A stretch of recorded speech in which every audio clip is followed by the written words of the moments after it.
बंगाल हिंसा, लाखों प्रभावित, हजारों विस्थापित, कईयों ने जान गंवाई, पीढ़ियों ने सजा पाई।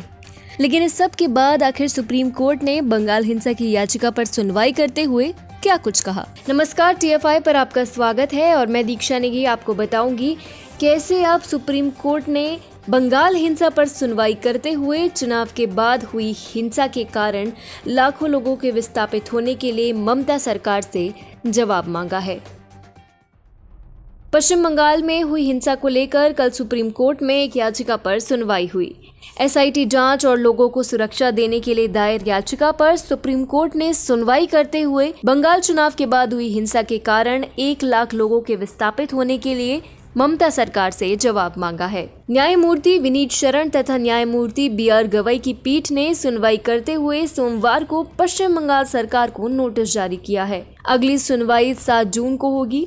सुनवाई के दौरान याचिकाकर्ता की ओर से पेश वरिष्ठ अधिवक्ता पिंकी आनंद ने कहा कि पीड़ितों और हिंसा के कारण आंतरिक रूप से विस्थापित हुए व्यक्तियों के लिए आवश्यक राहत का पता लगाने के लिए NHRC और NCW जैसे आयोगों को प्रतिवादी बनाना जरूरी है। सुप्रीम कोर्ट में दायर इस जनहित याचिका में दावा किया गया है कि पश्चिम बंगाल में चुनाव के बाद होने वाली हिंसा के कारण राज्य में लोगों का सामूहिक पलायन और आंतरिक विस्थापन हुआ है। इस याचिका में सीधे तौर पर आरोप लगाया गया है कि पश्चिम बंगाल की पुलिस और राज्य द्वारा प्रायोजित गुंडे आपस में मिले हुए हैं। यही कारण है कि पुलिस मामलों की जांच नहीं कर रही है और उन लोगों को सुरक्षा प्रदान करने में विफल रही है जो जान का खतरा महसूस कर रहे हैं। अर्जी में कहा गया था कि TMC की जीत के बाद पश्चिम बंगाल से करीब 1 लाख लोगों को पलायन करना पड़ा। उनकी संपत्ति को नुकसान हुआ और महिलाओं के साथ यौन हिंसा हो रही है। इस डर और भय की वजह से लोग आंतरिक रूप से विस्थापित हो गए हैं और पश्चिम बंगाल और उसके बाहर आश्रय गृहों और शिविरों में रहने को मजबूर हैं।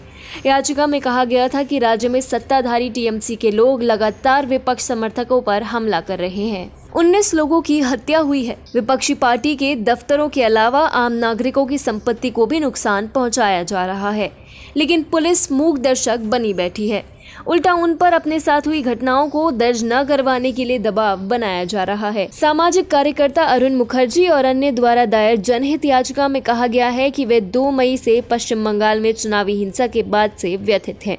उन्होंने आगे आरोप लगाया कि मामलों की कोई जांच नहीं हुई। साथ ही उन्होंने कहा है कि उन घटनाओं में पुलिस की निष्क्रियता भी सामने आई है जहां पुलिस अधिकारियों की उपस्थिति में ये अपराध किए गए हैं। उन्होंने आगे कहा कि सोशल मीडिया, प्रिंट और इलेक्ट्रॉनिक सहित विभिन्न मीडिया प्लेटफॉर्मों ने घटनाओं के पूरे निशान को कवर किया है और विभिन्न सरकारी संगठनों और स्वायत्त संगठनों जैसे कि NHRC और NCW ने स्वतः संज्ञान लिया है। याचिका में कहा गया कि राज्य सरकार की ओर से न कोई समर्थन और न ही कोई सहायता की पेशकश की गई है और यहाँ तक कि उनकी सुरक्षा से भी कई बार समझौता किया गया था। उन्होंने महिलाओं को सुरक्षा प्रदान करने में पुलिस की निष्क्रियता की सूचना दी है जिन पर गुंडों द्वारा हमला किया गया था और उसके पश्चात भी कोई कार्रवाई नहीं हुई। याचिका में विस्थापितों के पुनर्वास, परिवार के सदस्यों के नुकसान की भरपाई, संपत्ति और आजीविका, मानसिक और भावनात्मक राहत के लिए आयोग के गठन की भी मांग की गई है। याचिकाकर्ताओं ने राज्य को आंतरिक अशांति से बचाने के लिए संविधान के अनुच्छेद 355 के तहत निहित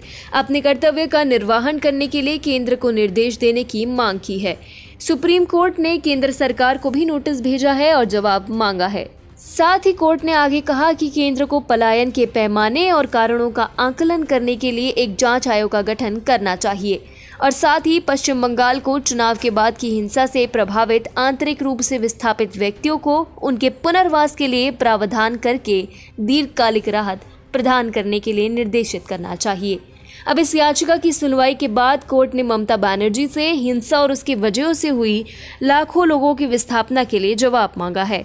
अब देखना है कि ममता बनर्जी क्या जवाब देती हैं और अगली सुनवाई में सुप्रीम कोर्ट से क्या निर्देश आता है।